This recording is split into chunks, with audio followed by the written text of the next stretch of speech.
Black Flame of the Amazon, featuring Harold Noyes, world-famous explorer in person.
You will recall we left off just as the amphibian plane was making a hurried takeoff from the surface of the Little Jungle River, which flows into the Wapes, a tributary of the mighty Amazon. The plans, which originated with little Jean and Jim Brady, worked out splendidly. The big Roman candles, the fluoro bombs, and things which the children had secreted deep in the yet unkindled ceremonial fire in the savage Indian village finally caught fire. And what happened sent the scared Indians scampering into the jungle. In the ensuing noise and excitement, Mr. Noyes and the two children hurried to the river, get aboard the plane, and Donovan the pilot, at a word of command from Mr. Noyes, starts the motors and the seaplane gathers speed. It is just rising off the surface when there comes a cruel, grinding sound.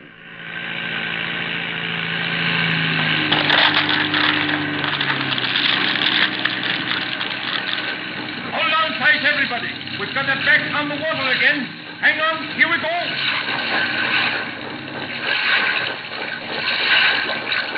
What's up, Donovan? What's the trouble? By George, and I can't be telling you that, but something's wrong.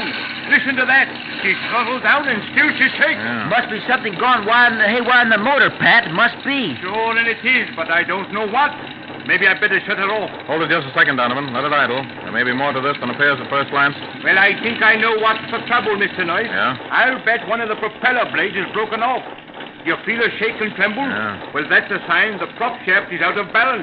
Maybe you hit something, Pat. Ran in the branch of a tree, maybe. No, I didn't, Miss Jean. There were no branches in my way at all.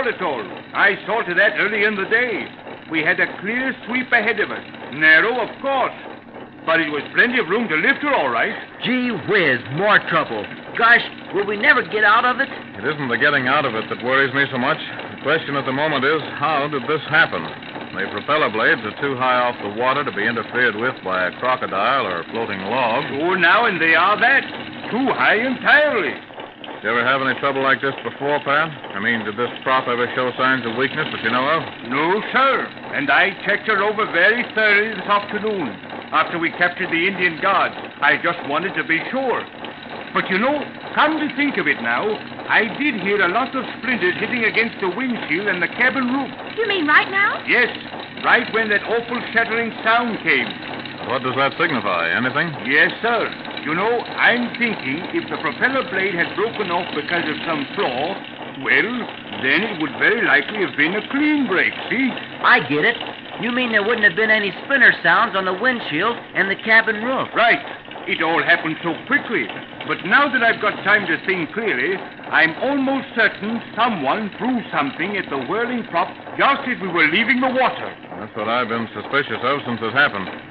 Could an Indian arrow shot from a bow, could such a little thing as that break a propeller, Donovan? Oh, sure, and it could. Why, even hitting a bird no bigger than a pigeon or a crow has been known to shear off a blade. You know, the prop is spinning so fast, you see, that anything hitting it is bound to cause a lot of damage. And now I suppose there's no hope of getting into the air again. None whatsoever, Mr. Noyce. But please, sir, now, if you'll come up here and take my place in this pilot seat, I'll go out and make an inspection. All right. We still have headway, though. We're moving. Yes, sure. The one propeller blade left will afford us a little traction, all right, just as long as we can keep the motor running. But the prop shaft won't stand very much. It's liable to snap any minute. Okay. I'll take her. Dawn's breaking now.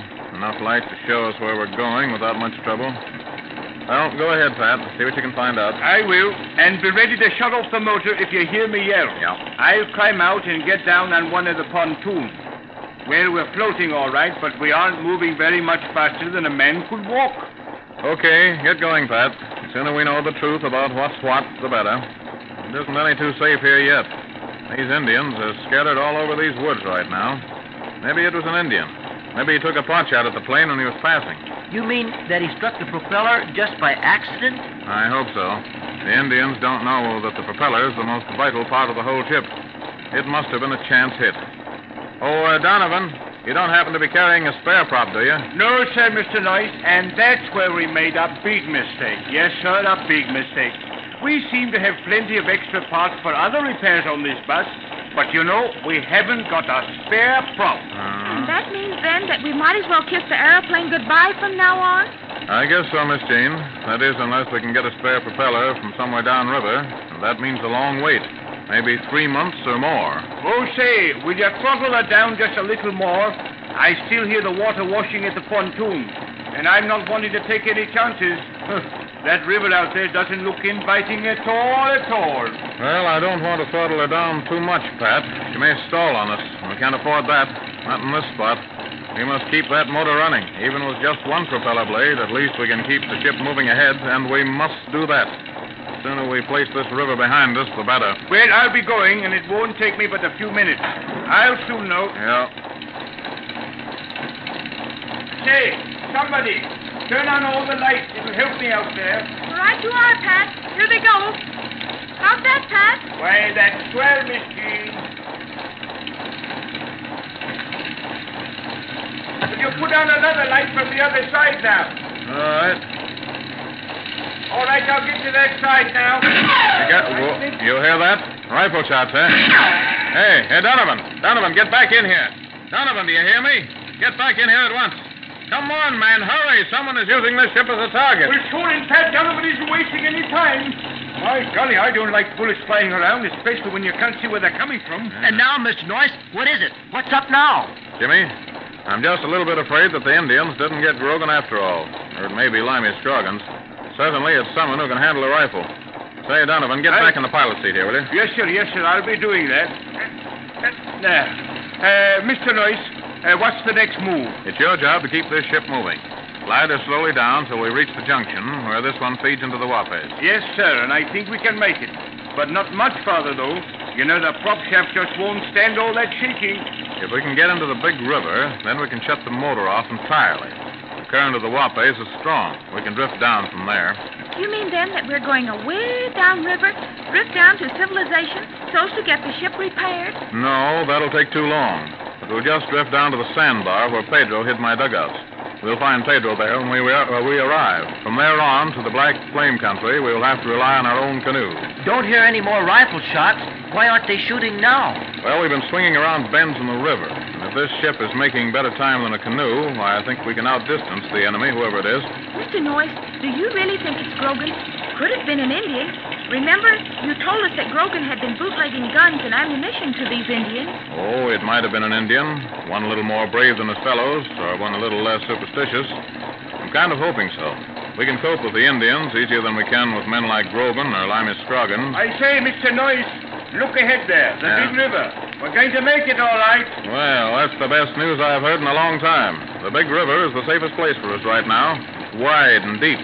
When we reach it, we'll swing over to the far shore, hug the far bank all the way down to the sandbar. Yes, sir, I'll do that. And as soon as we hit the big river ahead yonder, then someone, Jimmy or Jean can do it, just sit at this little wheel here. It's a little rudder on the pontoon. Now, when we shut off the motor, these rudders will maybe help us to hold on a straight course. Very well. Miss Jean, you can be the captain. Okay. Jimmy and me, our job is to be on the lookout. Jimmy, Yes, you sir. better get 2 rifles out of the locker and see that they're loaded. We may need them. Yes, sir. Oh, gosh. Jimmy gets to be a lookout with a gun and everything. And me, all I get is to be a captain, twist a little wheel. Seems like I miss out on all the fun. Oh, don't get too impatient, Jean.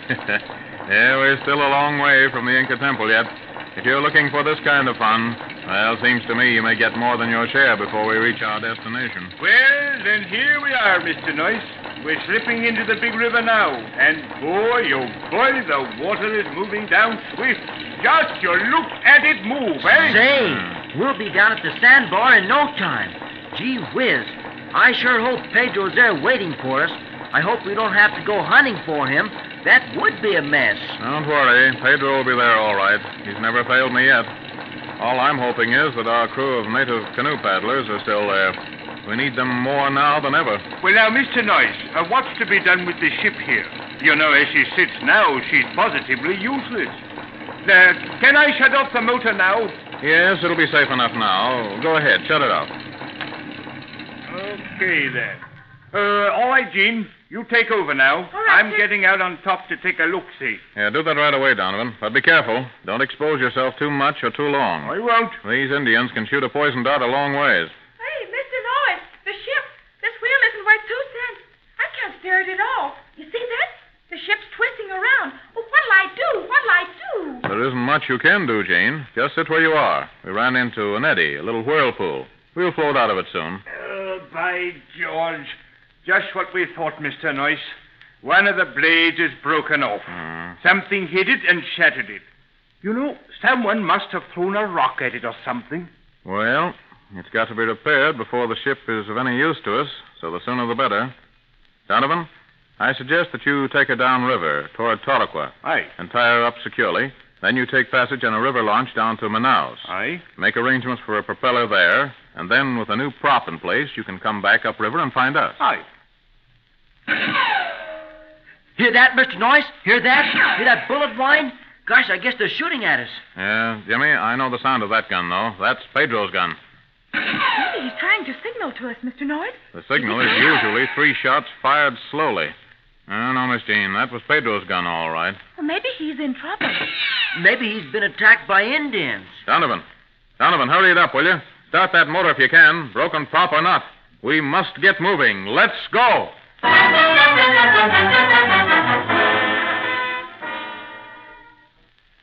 Say, it begins to look like trouble will never end.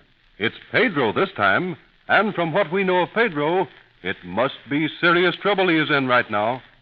What can it be? Indians? Perhaps. Or it may be Grogan and Limey Scroggins up to some of their old tricks again. Who knows? But we'll soon know, just as soon as the disabled aeroplane gets downriver close to the sandbar. Will they make it in time? The next episode will tell us.